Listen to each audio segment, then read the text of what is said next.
Las ciencias sociales y humanas heredaron por parte de las ciencias naturales desde el siglo XIX un tratamiento de la información y del informante como un asunto independiente al investigador, que no le debe y no lo puede conmover, puesto que la supuesta defensa de la neutralidad y objetividad científica en argumentos positivistas y funcionalistas siempre debe prevalecer.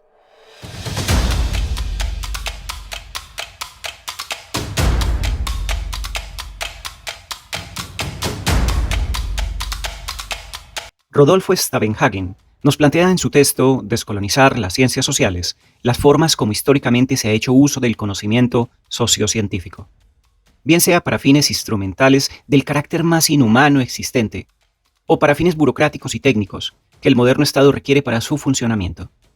Plantea entonces la necesidad de volver a la sensibilidad y al reconocimiento del otro y de lo otro, una práctica profesional quizás no existente en la historia de la humanidad, pero demandada precisamente por el cruce de realidades socioculturales y humanas tan distintas y diversas. Plantea a su vez la importancia de involucrar a los sujetos informantes como sujetos participantes en la investigación, que posibilitan la recolección de los datos y analizan los resultados, razón por la que es muy importante comprender los sistemas de dominación social, los elementos de poder constitutivos de la sociedad, la observación militante, el papel que los científicos sociales deben tener como educadores y la realidad misma de los grupos sociales oprimidos en las lógicas de la misma modernidad.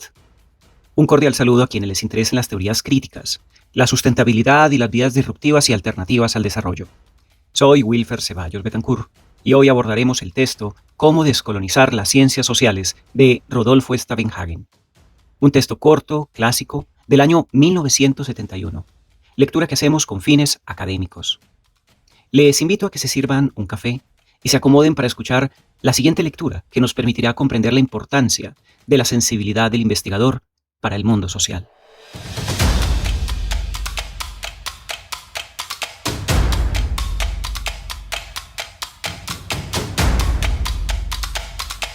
Cómo descolonizar las ciencias sociales por Rodolfo Stavenhagen.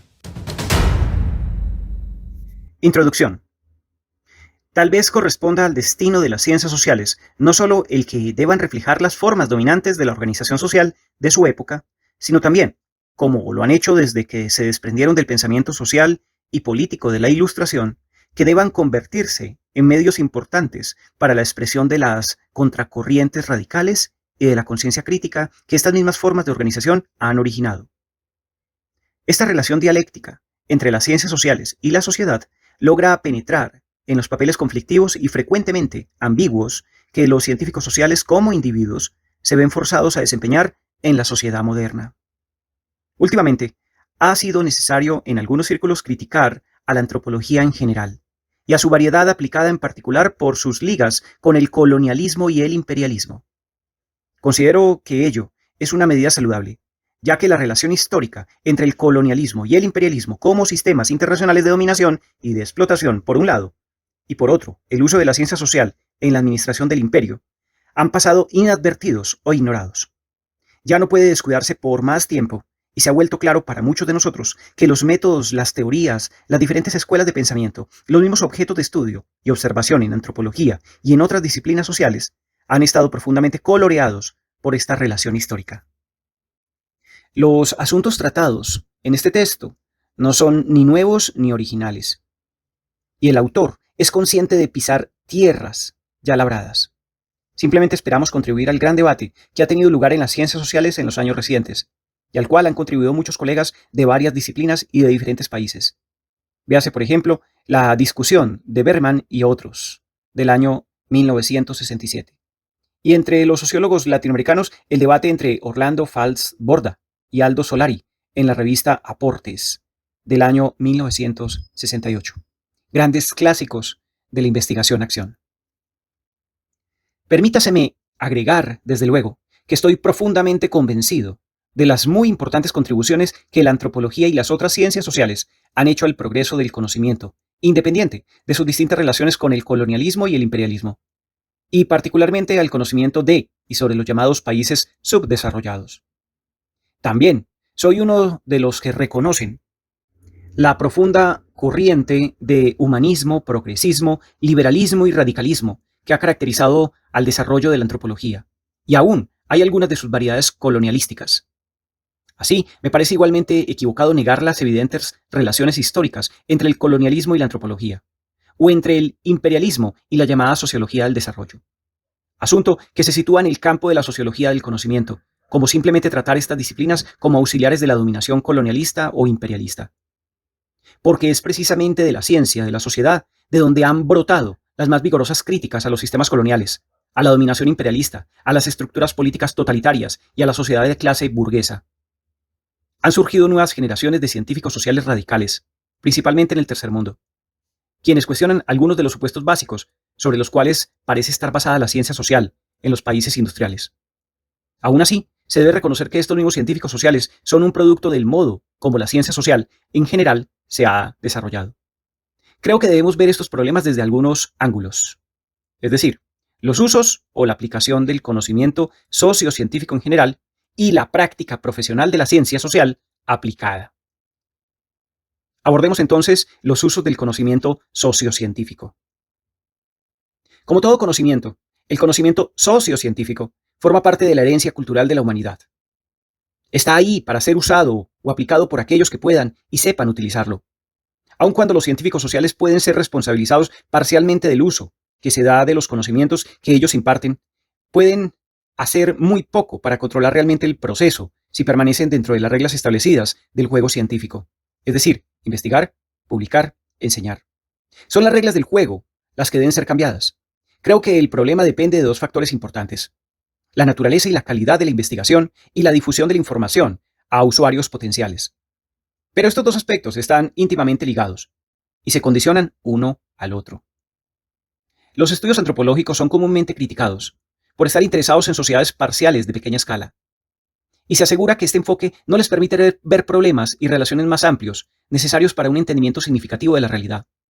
La crítica radical exige un enfoque global en términos de unidades sociales globales y de sociedades totales. Sin embargo, no es suficiente afirmar simplemente que los campesinos o tribus o comunidades rurales están integrados a conjuntos más amplios. Una verdad que desde el principio no se les ha escapado a los antropólogos. La labor de la antropología es descifrar los mecanismos que relacionan la tradicional unidad de estudio antropológica con una sociedad más amplia, descubrir las relaciones e interconexiones mutuas, analizar rupturas, conflictos y contradicciones. Esta no es una cuestión de ideología, como algunos pensarían, sino de metodología, de investigación y de una teoría adecuada. En general, la antropología, al concentrarse en los fenómenos de pequeña escala, en lo aislado, en lo tradicional, no ha manejado satisfactoriamente los aspectos teóricos involucrados en estos vínculos y relaciones. Pocos antropólogos que han llevado a cabo trabajo de campo de tribus primitivas o campesinos han tenido una teoría, ni siquiera una orientación teorética general, que les ayude a explicar tales vínculos. Al contrario, de los sociólogos y politólogos, los antropólogos no han prestado mucha atención a la interpretación de las sociedades nacionales, de las que estudian solo aspectos parciales. Generalmente han sido bastante ingenuos en lo concerniente a estructuras sociales nacionales o a sistemas mundiales. No me refiero a estudios de culturas nacionales o sobre el carácter nacional, que son bastante numerosos. De hecho, los estudiosos y los estudios antropológicos en los países subdesarrollados han estado demasiado ligados a la cultura, en las dos acepciones de este término. Por un lado, a pesar de quienes afirman lo contrario en nombre del relativismo cultural, siempre que se consideran problemas de cambio social, encontramos modelos lineales basados en el supuesto de que la modernización y el desarrollo llevarán necesariamente a algún tipo de estructura social similar a la sociedad capitalista industrial de clase media y de consumo de la que nosotros mismos somos parte. Por otro lado, al acentuar y muy frecuentemente al deificar la cultura como concepto, la antropología ha sido incapaz de manejar los problemas involucrados en el análisis de sistemas sociales totales. Las teorías sobre sociedades nacionales, o, para el caso, sistemas mundiales, desde luego no son falsas o verdaderas en ningún sentido absoluto. Son simplemente más o menos importantes al intentar explicar adecuadamente un número de hechos observables y sus interrelaciones. A mi juicio, ninguna de las teorías existentes se pueden verificar o probar directamente en el sentido del laboratorio que les gustaría a algunos puristas científicos. Necesariamente reflejan la orientación de valores de aquellos que las utilizan, pero en su capacidad para explicar conjuntos de hechos particulares serán a la larga más o menos adecuadas. Y esto, desde luego, tiene que ver con lo que queremos explicar. De allí que tenemos que abordar la práctica profesional de la ciencia social. Nos permitimos recordar la discusión hace algunos años entre Robert Redfield y Oscar Lewis sobre la interpretación de la estructura social del pueblo mexicano Tepoztlán. No podemos de seguro afirmar que una de las interpretaciones opuestas es verdadera y la otra falsa. Solo podemos decir que ciertos hechos parecen estar mejor explicados por una interpretación que por la otra. Una discusión similar, con importantes implicaciones para los programas de acción, se ha originado en torno al concepto de resistencia del campesino al cambio. Véase para ello a Husserl de 1970. El que aceptemos las teorías que intentan explicar el conservadurismo campesino, o prefiramos aquellas que subrayan la rebeldía campesina, dependerá de nuestra orientación de valores y nuestra selección, y a su vez determinará la importancia que atribuyamos a las diferentes clases de datos empíricos. En cierto nivel de generalidad, las teorías sobre estructura social y dinámica de las fuerzas sociales no pueden ser sometidas a prueba en el sentido inmediato. Solamente permanecerán o se derrumbarán en la perspectiva histórica. Más correctamente, deben ser consideradas como paradigmas. Yo iría un paso más adelante, parafraseando un antiguo consejo popular anglosajón. La prueba de la teoría está en la praxis. Lo que quiero decir con esto es que a la larga, cualquier teoría de la sociedad y particularmente del cambio social será estimada por su utilidad como instrumento de acción en manos de grupos sociales organizados. Carlos Marx lo formuló de esta manera. Abro comillas. La teoría se convierte en una fuerza material tan pronto como arraiga en las masas. Cierro comillas. Esto conduce al problema de la ideología y las orientaciones de valores en relación con la teoría. Una teoría válida, empíricamente se convierte en conocimiento, no en verdad en sentido absoluto. El conocimiento es necesariamente relativo, a veces ambiguo, y está sujeto a revisión constante. Puede convertirse en ideología cuando se utiliza como guía para la acción, y si es convalidado por la praxis, es decir, por la acción organizada y con fines específicos de grupos sociales. Deja de ser una mera teoría y se convierte en una realidad social. Se puede decir contra este argumento que lleva a la trampa de la profecía que se cumple a sí misma.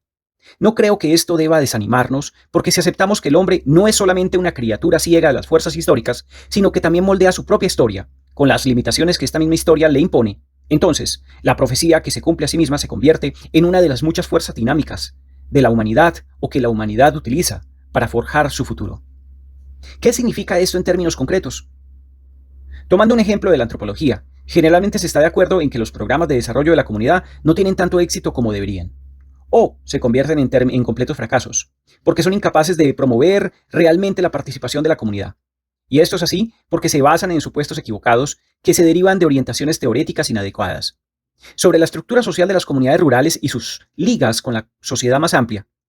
Es decir, específicamente ignoran o hacen, por un lado, los patrones de dominación, las estructuras de poder y el potencial de conflicto entre grupos sociales situados en posiciones distintas. Le hace, por ejemplo, clases sociales. A nivel local y regional, si es que no perpetúan, de hecho, como es el caso frecuentemente, las mismas desigualdades que pretenden remediar. Sin embargo, cuando se aclaran los problemas en torno a los cuales se libra la lucha social, porque han sido identificados y analizados adecuadamente, y generalmente no por el científico social, sino por las mismas partes interesadas, entonces las comunidades, o buena parte de ellas, sí se convierten en fuerzas dinámicas para el cambio social progresista. Recuérdese el potencial de movilización de los campesinos en torno a la reforma agraria en la mayoría de los países latinoamericanos. Las teorías sociales comúnmente manejadas han sido incapaces de hacer frente a estos fenómenos, y generalmente se pide tardíamente a los científicos sociales que expliquen ex post lo que debería haber sido claro desde el principio. Por esto sostengo que la teoría social más fructífera es aquella que puede ser comprobada no mediante una verificación estadística, sino mediante la resolución práctica y cotidiana de problemas de la vida social. Estos problemas prácticos son una preocupación creciente para los científicos sociales de todo el mundo y nos imponen la necesidad de examinar el problema de la relación entre el investigador y la sociedad más amplia dentro de la cual se actúa. Siempre me emocionan los prólogos a las monografías publicadas sobre América Latina, en los cuales el agradecido autor expresa su reconocimiento a Don Simpático, a Doña Gracias y a los demás habitantes serviciales de San Pedro o San Miguel, o cualquiera que sea el nombre del barrio o del pueblo, sin cuya colaboración y hospitalidad el estudio no se habría escrito nunca. Pero, ¿qué tan frecuentemente estas comunidades o estos serviciales informantes, cuyas vidas son puestas al desnudo, tan cuidadosamente por expertos investigadores, llegan realmente a conocer los resultados de la investigación? ¿Se hace algún esfuerzo para canalizar las conclusiones científicas y los resultados hacia ellos, para traducir nuestra jerga profesional a conceptos cotidianos que la gente pueda entender y de los cuales pueda aprender algo. Y sobre todo, resultados a los cuales ellos puedan contribuir por medio del diálogo. ¿No sería recomendable que las instituciones patrocinadoras, en colaboración con los investigadores, realizaran esfuerzos para asegurarse de que los resultados de los estudios se librasen de las ligas de las publicaciones especializadas, las bibliotecas de las universidades o el olvido de los archivos gubernamentales? ¿Pueden los libros sobre los campesinos ser sometidos a la atención de las organizaciones campesinas y ser discutidos con ellas y utilizados por ellas? ¿Puede hacerse que los estudios sobre migrantes urbanos ayuden a los sindicatos y a las asociaciones voluntarias locales a entender mejor y, por lo tanto, a resolver sus problemas? ¿No pueden los estudios sobre movimientos sociales, rebeliones y revoluciones populares ser despojados de sus adornos científicos y eruditos y ponerse a disposición de los propios revolucionarios? Supongo que el valor científico de esos trabajos es suficiente como para merecer ese proceso de deselitización. Sin embargo, no siempre este es el caso. No estoy seguro de que mucho de la producción antropológica sobreviva a la confrontación crucial con su objeto, transformado en tal caso de objeto en sujeto activo. No solo nos enfrentamos a la necesidad de un proceso de deselitización, sino también de desmitificación, y aquí tiene una responsabilidad primordial el investigador. Hace algunos años, Wright Mills propuso esto en la imaginación sociológica, pero me atrevería a decir que solo unos cuantos científicos sociales han seguido su proposición. Opinión de los grupos estudiados por antropólogos. Es una triste reflexión sobre el estado de nuestro estado del arte, el que en las poquísimas ocasiones en que miembros de los grupos estudiados por antropólogos tienen la oportunidad de hablar de nuestra profesión, sienten la necesidad de hacerlo en los términos menos halagüeños. Aparte, el ingenio de su autor, una reciente opinión de un líder de indios norteamericanos en el sentido de que su pueblo había sido maldecido, más que ningún otro en la historia, porque tenía antropólogos, debe hacer pensar a muchos. Esto soportaba en Deloria, en el texto de 1969. Y sería equivocado encogerse de hombros ante esto.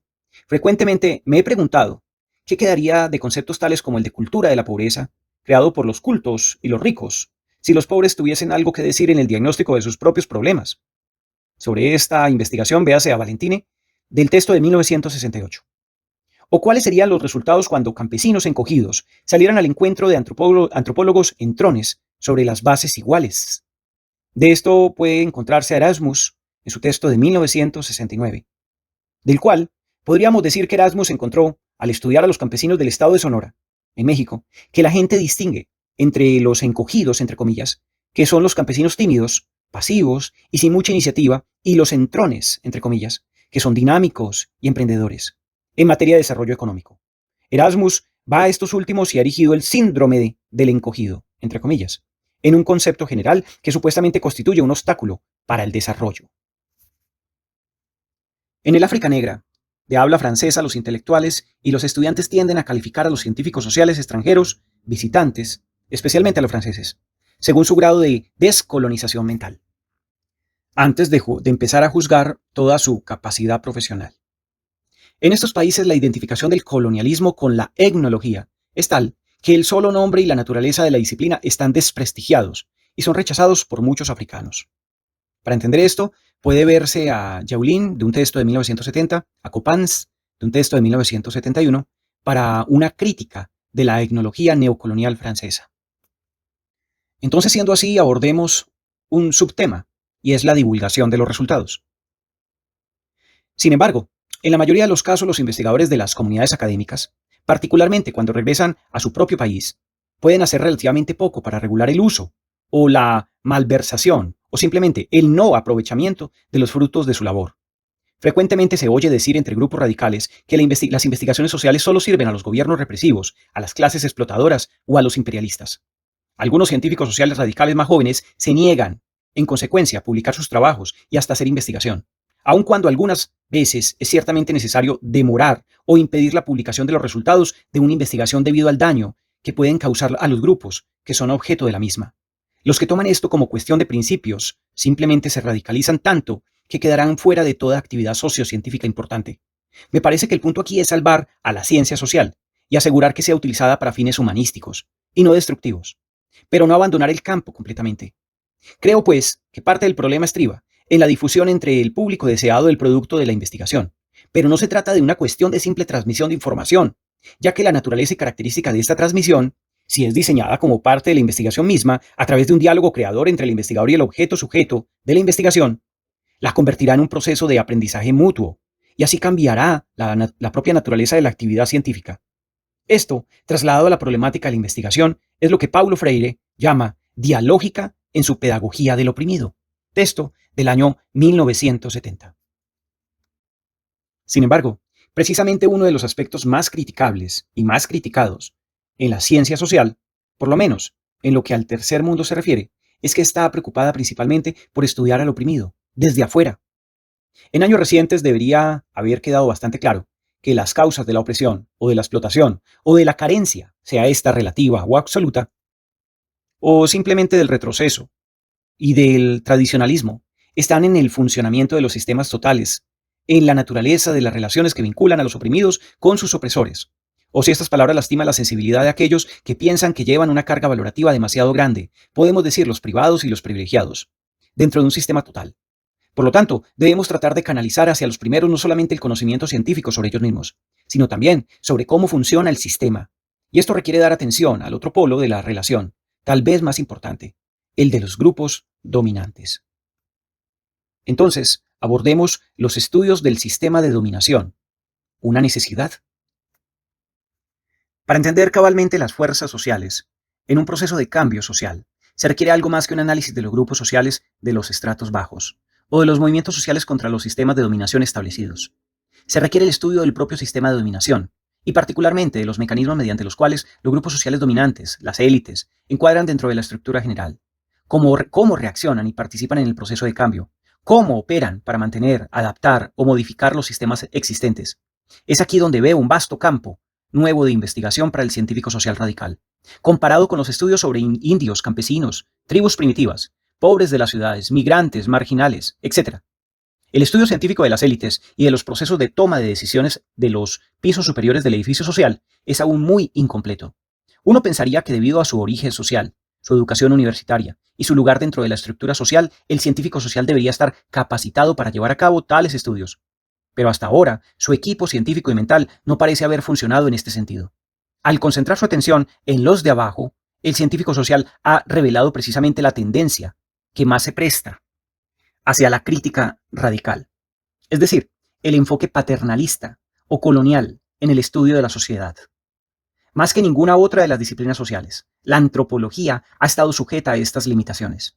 Y tal vez por esta misma razón es una obligación de la antropología romper con su propio pasado y señalar nuevas rutas. ¿Cuántos estudios tenemos de élites políticas y su proceso de toma de decisiones, del funcionamiento de las burocracias, de los empresarios, no solamente como innovadores o modernizadores, sino como grupos de intereses políticos y económicos, de los inversionistas extranjeros en los países subdesarrollados, de la corrupción entre los líderes sindicales, de la publicidad y la manipulación de las ideologías, de las opiniones, las actitudes, los gustos y las emociones más íntimas, del papel de los latifundistas en el mantenimiento de la sociedad agraria tradicional, de los cacicazgos o el coronelismo regional y local, de la influencia de las misiones diplomáticas extranjeras en la política nacional, de las jerarquías eclesiásticas, de las camarillas militares, del papel de los medios de comunicación masivos, de los sistemas educativos opresores o simplemente de los variados y múltiples aspectos de la represión física, cultural, psicológica, económica, que los grupos dominantes utilizan para mantener el status quo. Cuando estudiamos comunidades indígenas, ¿cuántas veces hemos analizado los sistemas políticos regionales? Cuando estudiamos comunidades de campesinos, ¿cuántas veces hemos prestado atención al manejo de los sistemas del mercado nacionales? Cuando describimos a los urbanícolas pobres, ¿qué papel atribuimos a la especulación con bienes raíces o a los intereses económicos en el desarrollo de las ciudades? Cuando observamos al migrante rural en el proceso de industrialización, ¿hasta qué grado somos conscientes del papel y la función de las corporaciones multinacionales en la determinación de los niveles de inversión tecnológica y oportunidades de empleo? Cuando juzgamos los efectos del desarrollo de la comunidad, de los programas de salud o de nutrición en nivel local, ¿qué sabemos realmente del proceso político o burocrático estudiado? Reconocemos que estas son áreas difíciles para un trabajador de campo.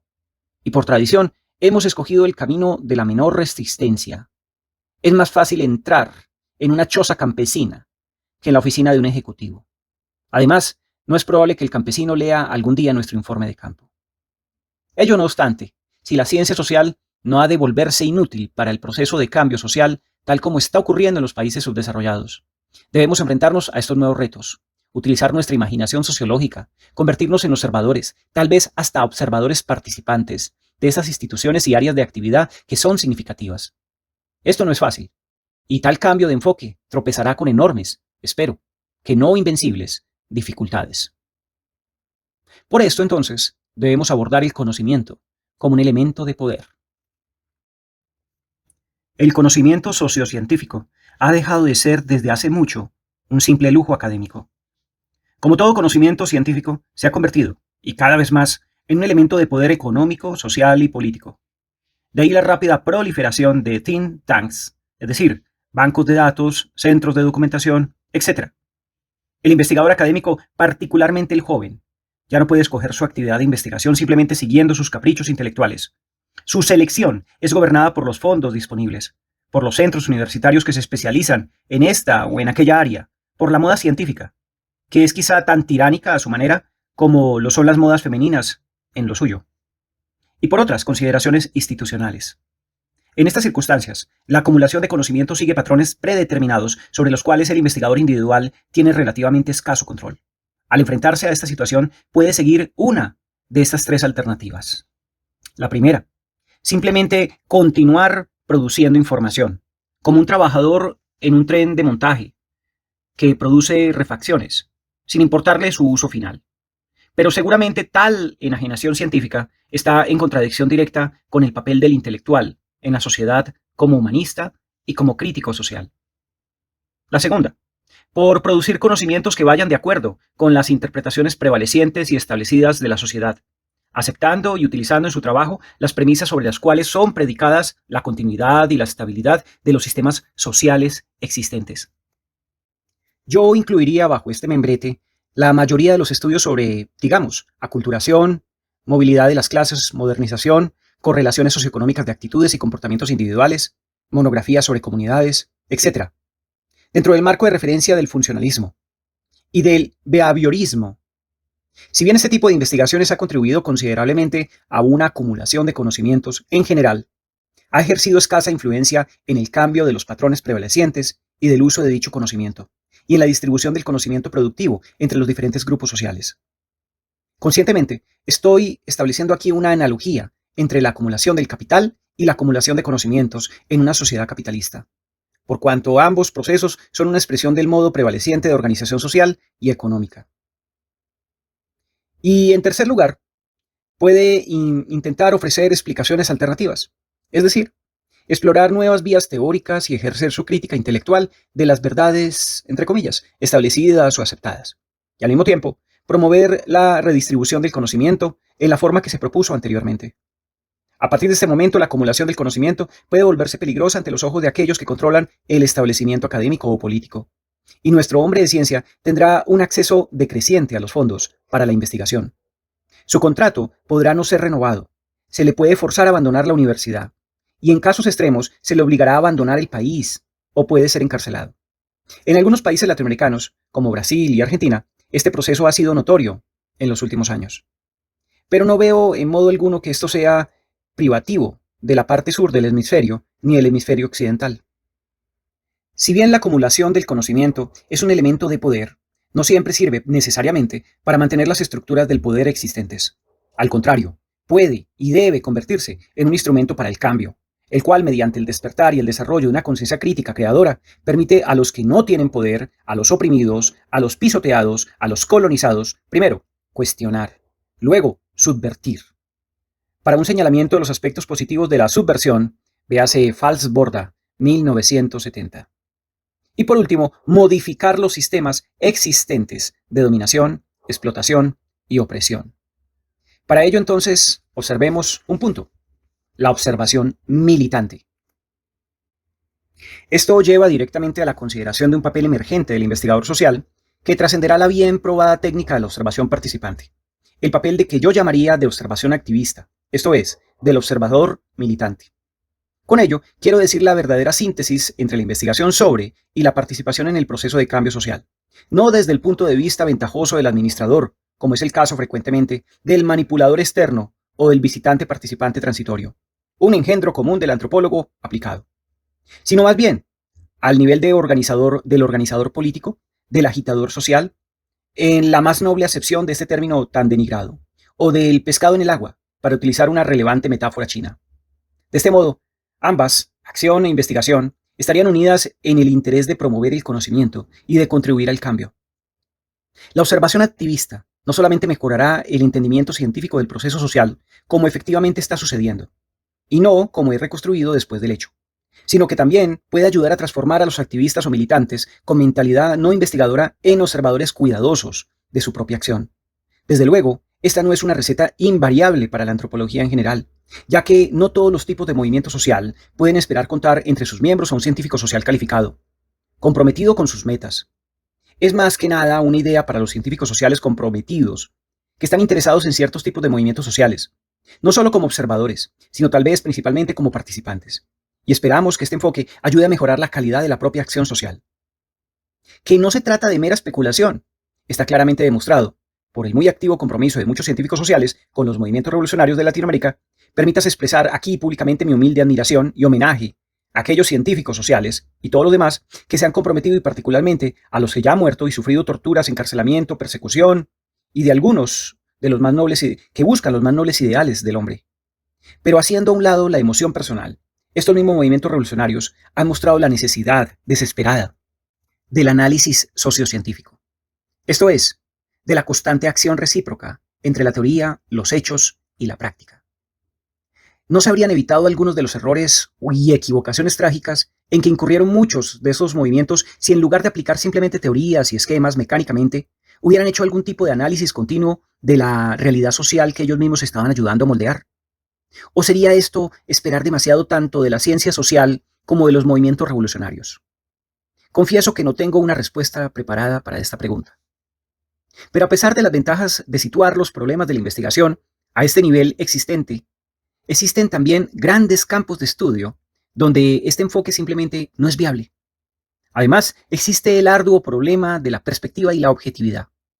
Una de las principales contribuciones entre la ciencia social al conocimiento social ha sido precisamente el desarrollo de técnicas y metodologías de investigación que han permitido a los investigadores individuales distinguir con más o menos claridad entre el hecho social y la norma social, entre lo que realmente está pasando y lo que a ellos les gustaría ver que sucediera. Esta contribución de la ciencia social no debería ser tirada por la borda por los científicos sociales radicales. La ventaja de la observación científica con bases teóricas realizada por observadores adiestrados, la perspectiva comparativa tan preciada por los antropólogos y sociólogos, la habilidad de los científicos sociales para liberarse de las estrechas perspectivas de clase social y grupo minoritario o subcultura, son un logro muy valioso y pueden ser una importante contribución al estudio adecuado de los movimientos sociales con los cuales el investigador como individuo está comprometido. Entonces de allí abordemos el rol del científico social y su papel de educador. Además, existe el papel muy importante del científico social como maestro, y no solamente en la universidad. La rebelión estudiantil en el mundo contra la universidad y las escuelas en general, como sistemas de domesticación, debería ser de importancia especial para los científicos sociales, al ayudarles a descolonizarse, entre comillas, en sus propios ambientes académicos. Los científicos sociales como maestros pueden convertirse en fuerzas poderosas en el proceso de descolonización en todos los niveles. Tenemos la responsabilidad de ayudar a promover sistemas educativos para la liberación del ser humano y no para su domesticación y subordinación a los sistemas de dominación establecidos. Además de las importantes preguntas de qué clase de investigación, para beneficio de quién, y el papel del científico social como maestro, también tenemos la cuestión de la participación directa de los científicos sociales en la aplicación de sus conocimientos. La ciencia social aplicada generalmente significa la práctica de un científico social calificado en interés de un objetivo no determinado directamente por él mismo, sino por otro grupo o agencia, con consecuencias directas para el manejo de los asuntos humanos. En el momento en que un científico social vende su trabajo al mejor postor en el mercado profesional y pone sus conocimientos al servicio de un gobierno, una burocracia, un partido político, un sindicato, una organización internacional o un movimiento revolucionario, muy difícilmente podrá decir que es un simple observador neutral. Se ve directamente involucrado en los sistemas de valores y en las ideologías de los grupos u organizaciones con quienes trabaja, para quienes trabaja o en contra de quienes trabaja. Cuando un sociólogo industrial adopta la ideología de la empresa, Para esto puede observarse a Barrick's texto de 1960, o un antropólogo aplicado ayuda a mejorar la administración colonial o a incorporar a los indios a las sociedades nacionales en Latinoamérica. Entonces, deben encararse honradamente algunos problemas éticos o ideológicos. El científico social debe ser consciente de que se ha hecho una selección, y es solo en términos de reconocimiento consciente de las implicaciones de esta selección que puede ejercer su actividad científica aplicada. Estas consideraciones son de suprema importancia en el ejercicio de la ciencia social aplicada. El hecho de que hayan sido ignoradas por los científicos sociales aplicados, muchos de los cuales se han considerado a sí mismos técnicos amorales, ha llevado a las ciencias sociales aplicadas al brete en que se encuentran actualmente. Creo que ya pasó la época en que los científicos sociales ingenuos, satisfechos con los conocimientos recién descubiertos sobre los seres humanos, podían ocuparse en una pequeña e inofensiva ingeniería humana, en la creencia de que todo es para bien y sin cuestionar las implicaciones más profundas de su acción. Yo, en lo particular, soy de la opinión de que la diferencia entre los científicos sociales, que contribuyen con conocimientos de causa a los programas de contrainsurgencia en el suroeste de Asia, para esto véase a Wolf y a Jorgensen de 1971, o a proyectos tipo Camelot en América Latina y en otras partes, y los médicos que experimentaron con conejillos de indias humanos en los campos de concentración nazi, es de grado y no de clase. Por tanto, el resultado final es el genocidio. Pero desde luego, estos son casos extremos, en los que los problemas morales involucrados son bastante claros, y la comunidad científica mundial ha tenido amplias oportunidades de dar a conocer sus sentimientos al respecto. No todos los casos de la ciencia social aplicada son igualmente claros. Analicemos brevemente dos tipos de situaciones de particular importancia para los países subdesarrollados. La de la ciencia social aplicada en el contexto de la ayuda internacional y en el contexto del desarrollo nacional. Entonces, primero abordemos la ciencia social aplicada en el contexto internacional. En la segunda mitad del siglo XX, la ayuda técnica internacional se ha convertido en algo semejante a lo que solía ser entonces la actividad misionera cristiana entre los paganos. El mismo fervor apostólico, la misma justificación moral, la misma ingenuidad acerca de las realidades políticas y económicas, la misma subordinación básica y falta de apreciaciones críticas con respecto al sistema internacional de dominación. Los científicos sociales que trabajan en diferentes tipos de programas de desarrollo dentro del marco institucional internacional, ya sean proyectos de ayuda bilateral, ya los relacionados con organizaciones internacionales, no han cuestionado, hasta muy recientemente, los supuestos básicos sobre los cuales se imparte dicha ayuda, muchos de los cuales constituyen concepciones teóricas equivocadas, que aún se sostienen ampliamente en los círculos científicos sociales, referentes a la naturaleza de ese subdesarrollo. Las características del proceso de desarrollo y las relaciones entre la parte desarrollada y la parte subdesarrollada del mundo. Para entender esto, véase a Frank, 1969. Sin embargo, esta misma experiencia de los últimos 20 años ha demostrado más o menos a aquellos que quieren ver lo hueco de muchos de estos supuestos y la futilidad de muchos de estos programas. El programa andino, al que varios gobiernos suramericanos y agencias internacionales dieron una extensa publicidad hace 15 años, y en el cual un grupo de sociólogos y antropólogos afilaron sus dientes y profesionales han sido puestos a un lado calladamente. La educación básica y fundamental y el desarrollo de la comunidad han estado por revaloraciones agonizantes en varias agencias de las Naciones Unidas. Entre los miembros del Cuerpo de Paz de Estados Unidos, el comité de voluntarios que han vuelto ha procedido a desmitificar toda la operación. Se puede mencionar entre otros casos. Los científicos sociales involucrados en estos programas han sido los primeros en reconocer sus limitaciones. Este ha sido uno de los resultados positivos. Han contribuido al desarrollo de la crítica radical que se ha propuesto desde arriba. Aunque no ha habido mucha publicidad acerca de ello, el personal profesional de expertos y técnicos en cierto número de agencias internacionales ha expresado últimamente serias dudas y críticas acerca de las operaciones en que se ha estado participando y sobre las orientaciones básicas que parecen guiar las acciones de aquellas organizaciones. En tanto que parte de estas críticas solo proponen una mayor eficiencia en los programas existentes, muchas de ellas van dirigidas a los supuestos implícitos y a veces explícitos en relación con los procesos de desarrollo. Muchos científicos sociales empleados en estos organismos se han convertido en simples piezas de las máquinas burocráticas internacionales donde trabajan. Sin embargo, otros han estado ocupados en el difícil proceso de repensar y redefinir los conceptos básicos de la asistencia técnica internacional. Es cierto, desde luego, que los dogmas fundamentales en que descansa el sistema capitalista internacional no son cuestionados por estas organizaciones. Así, la FAO no se propone solamente elevar la productividad agrícola en el mundo, sino que espera hacerlo fortaleciendo el mediano empresario comercial. La OIT, con su visión tripartita del mundo, ve a los empresarios privados y a los trabajadores asalariados como elementos permanentes de la escena social. La Organización de las Naciones Unidas para el Desarrollo Industrial, UNIDO, no cuestiona el papel de la empresa privada en el desarrollo industrial. Y desde luego, los bancos internacionales de desarrollo ven su propio papel como complementario de las grandes corporaciones multinacionales.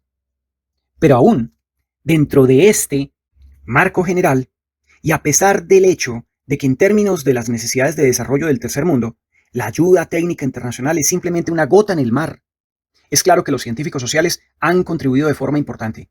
En América Latina, por ejemplo, la CEPAL ha sido decisiva en las últimas décadas sobre los problemas del subdesarrollo social y económico, de la dependencia extranjera. Cualquiera que sea el estatus actual de las políticas recomendadas por la CEPAL, no se puede negar que aún aquellos que la rechazan actualmente han sido profundamente influidos por las corrientes de pensamiento social y económico generadas por las actividades de esta organización. Desde luego, los programas de ayuda internacional están muy lejos de constituir una revolución social, y si se toman aisladamente sus esfuerzos serán mínimos. Pero el papel de los científicos sociales aplicados, como yo lo veo, es actuar lo mejor que puedan en términos de sus compromisos éticos personales, dentro del marco institucional que han escogido por campo de acción.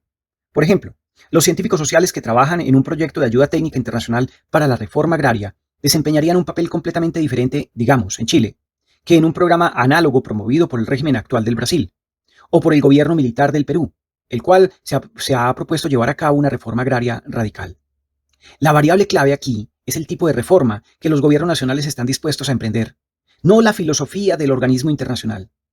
Las organizaciones internacionales no son monolitos, sino más bien, como todas las burocracias, monstruos con muchas cabezas. Cierta flexibilidad es inherente a su naturaleza, y hay libertad dentro de sus estructuras para el científico social comprometido. Abordemos entonces la ciencia social aplicada en contextos nacionales. Mucho más compleja y mucho más importante, a mi parecer, es la situación del científico social aplicado que trabaja en su propio país en el tercer mundo. Generalmente se encuentra en un remolino de corrientes profesionales, políticas y éticas conflictivas y cruzadas. En primer lugar, está motivado por un profundo y sincero deseo de cambiar las cosas para el bien de la población de su país, con lo cual se identifica plenamente. Tal vez esta motivación lo lleva a escoger las ciencias sociales como profesión. En segundo lugar, está ansioso de ejercer su profesión al máximo de su habilidad, enfrentándose, como sucede frecuentemente, con oportunidades de trabajo limitadas en el campo académico y en su profesión en general. En tercer lugar, es consciente, con muchos de sus compañeros estudiantes o profesionistas, de las causas y la naturaleza del subdesarrollo en su país, y del funcionamiento del imperialismo o neocolonialismo que afecta directamente las oportunidades de desarrollo de su propio país. Pero muy frecuentemente solo es la suya una conciencia visceral, la siente, pero no la entiende intelectualmente. Esto a veces lleva a un nacionalismo y chauvinismo exacerbados. El decir lo sabemos todo, no tienes nada que enseñarnos, como actitud ante los extranjeros. Sin embargo, el nacionalismo se ha convertido en una fuerza poderosa y la ética nacional, como lo ha demostrado Adams en 1968, es un ingrediente importante en la formación de científicos sociales en América Latina. En cuarto lugar, se vuelve consciente de la naturaleza de las estructuras de poder y de clase que se desarrollan en su propio país y de los intereses conflictivos de los grupos dominantes, bien sea terratenientes, burocracia, burguesía, etc. Y las masas oprimidas, es decir, los indígenas, los campesinos, los marginados urbanos, la clase obrera. Además, el gobierno de su país, cualquiera que sea su color político, está comprometido con el desarrollo social y económico como meta nacional y ha establecido toda clase de organizaciones con el propósito declarado de lograr tal desarrollo, es decir, oficinas de planeación, servicios médicos, de salud, etc. Nuestro científico social con inclinaciones aplicadas se irrita porque muchos de los puestos de responsabilidad en estos programas son ocupados, según él lo ve, por políticos analfabetos, doctores con criterio estrecho, arquitectos socialmente ignorantes y otras clases de bichos incivilizados y tecnocráticos. Él cree saber que todos los errores y fracasos que han tenido dichos programas se deben a una inexcusable ignorancia de las realidades sociales, y que un científico social bien equipado con los últimos diseños de investigación, con cédulas para entrevistas abiertas, enfocadas y no dirigidas, con análisis estadísticos multivariados y un par de buenas hipótesis operativas, pronto podrá enseñarles lo bueno. Dentro de este marco seguramente surgirá un amable padrino, algún profesor universitario, un amigo en el gobierno o un tío materno bien relacionado, con una proposición no muy bien pagada, pero desafiante. Aquí está tu oportunidad de mostrar lo que puedes hacer. Ay, nuestro bien intencionado y ambicioso científico social pronto se verá atrapado en la maraña burocrática, el papeleo administrativo, la politiquería y una falta de receptividad generalizada hacia sus importantísimas ideas. Además, en realidad nunca se le da ningún poder, y para un científico social en un país subdesarrollado, no hay nada tan irritante como no tener ningún poder. Así que o acepta la derrota y deja que la ciencia social lentamente se le escape, o se levanta y lucha contra el sistema con resultados ambiguos. Un lector advertirá que solo estoy bromeando a medias cuando trazo ese cuadro estereotipado. En verdad, el dilema del científico social aplicado, especialmente el radical, es difícil. La urgencia de hacer algo para contribuir al cambio social en cualquier nivel en países tan necesitados como estos es grande.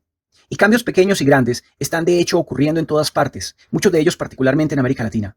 Parecen ser a primera vista verdaderamente revolucionarios cuando se ven dentro del marco de las estructuras sociales tradicionales, especialmente en las áreas rurales.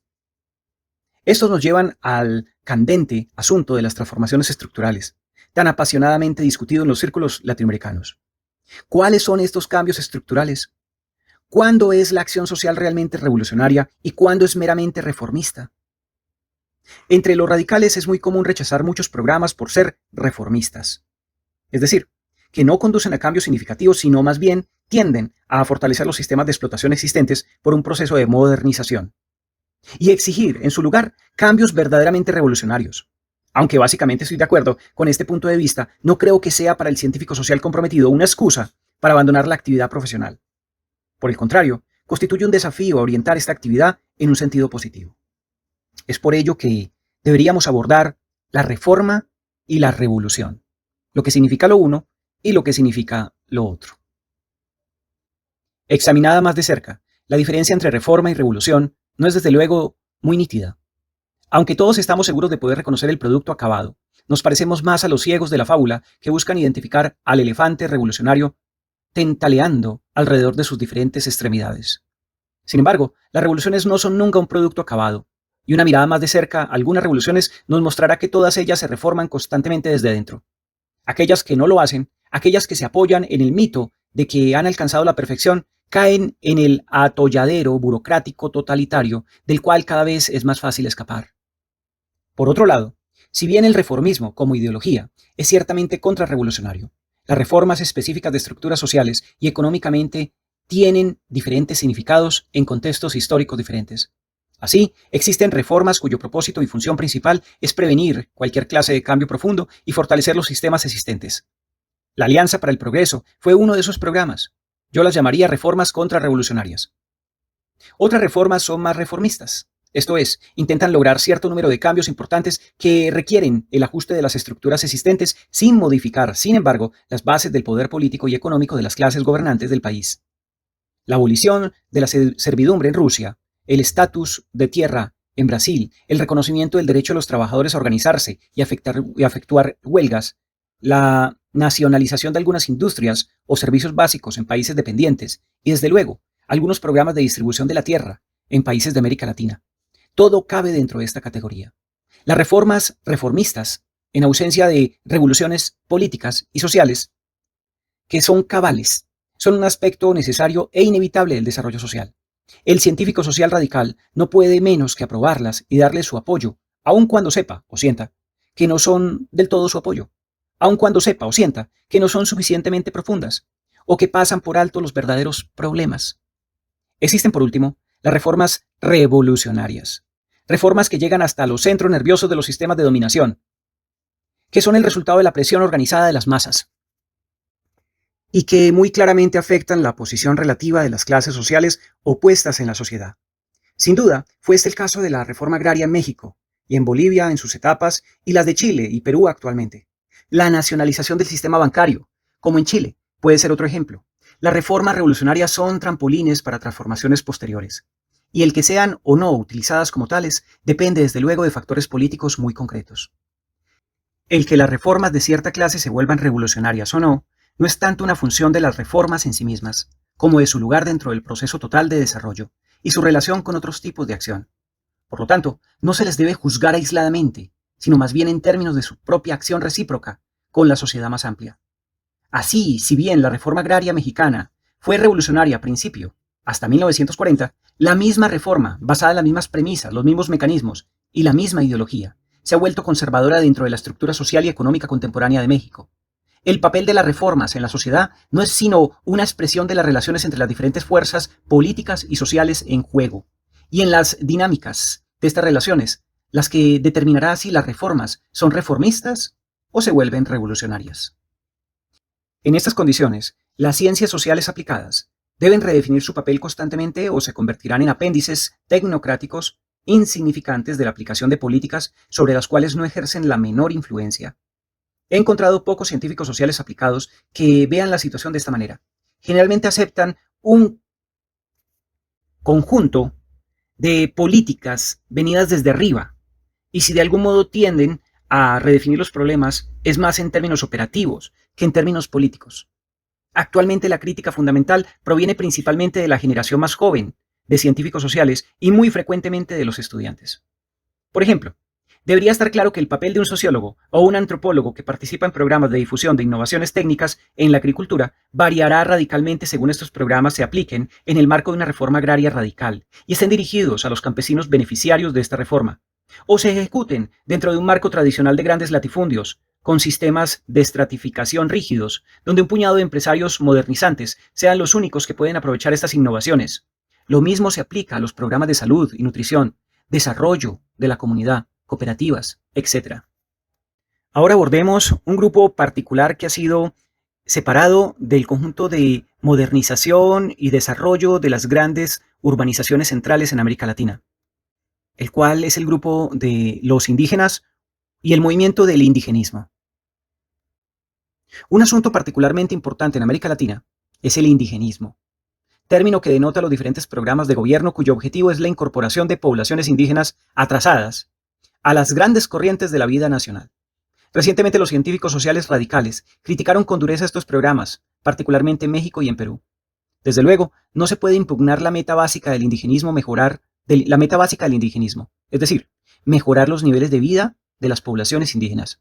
Son más bien las premisas ideológicas sobre las cuales está basado el indigenismo las que se cuestionan, y ellas tienen que ver con las concepciones prevalecientes acerca de qué constituye el llamado problema indígena, y sobre la naturaleza del proceso de desarrollo nacional.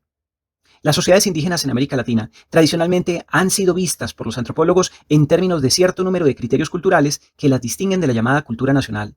Los cambios que han sufrido estas sociedades se han manejado como un proceso de aculturación.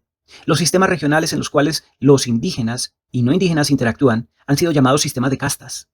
La hipótesis principal de los indigenistas ha sido que un proceso acelerado de acumulación o cambio cultural dirigido ayudará a romper este sistema de castas, a elevar a las comunidades indígenas al nivel de ambiente circundante y a integrar a los indígenas como miembros participantes de la sociedad nacional. La naturaleza de la sociedad nacional misma raramente fue analizada. Los mecanismos con los cuales las clases sociales dominantes de esta sociedad nacional y antes de ella la sociedad colonial, de hecho habían ya integrado a los indígenas en un sistema de opresión y de explotación desde la conquista, pero particularmente desde la expansión de la producción capitalista en la agricultura. Eran llamados antecedentes históricos, pero no se les consideraba importantes en la situación actual, al negarse a reconocer las características esenciales de la sociedad nacional, a la cual pertenecían, sin mencionar la naturaleza del Estado como expresión del sistema nacional de clases. Los indigenistas simplemente responsabilizaron a las comunidades indígenas de su propio atraso, culpando a su cultura, sus sistemas de valores e irónicamente a su supuesto aislamiento. En otra parte, Stavenhagen, 1963, he criticado este concepto y he propuesto otra alternativa de interpretación. Véase también para ello Bonfil, 1972. Es el papel de los antropólogos aplicados en el indigenismo el acelerar la desaparición de las culturas indígenas, imponerle los valores de la clase media urbana de una sociedad competitiva, destructiva y burguesa, sancionar mediante la política oficial la acelerada proletarización o marginalización de las poblaciones indígenas, fortalecer con su acción otras formas de explotación económica, más nuevas y tal vez más despiadadas. Estas son algunas de las preguntas que se está haciendo una nueva generación de indigenistas. Desde luego, esos procesos están ocurriendo por sí mismos y los indigenistas oficiales sostienen o sostendrán que de hecho los están combatiendo por medio del paternalismo ilustrado, la ayuda técnica, los programas educativos y cosas similares.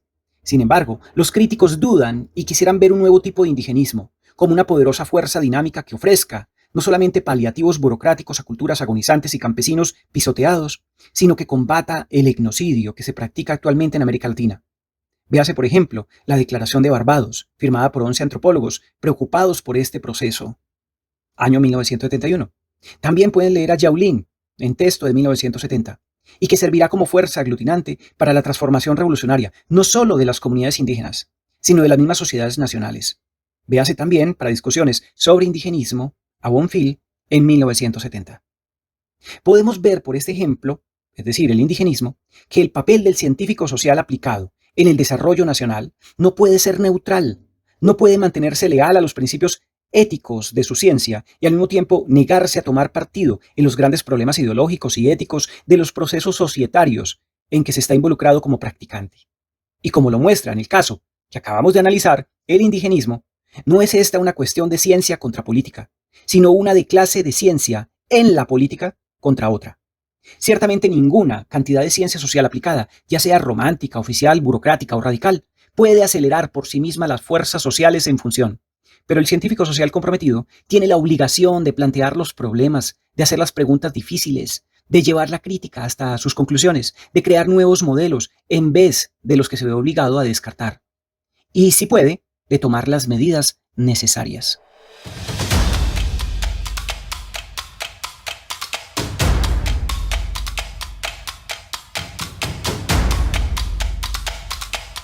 Hemos llegado al final de la lectura Cómo descolonizar las ciencias sociales del maestro Rodolfo Stavenhagen, texto clásico del año 1971. Lectura que hacemos con fines estrictamente académicos. Les invito a que continúen con el siguiente podcast de esta atrayente serie sobre la investigación, acción participativa.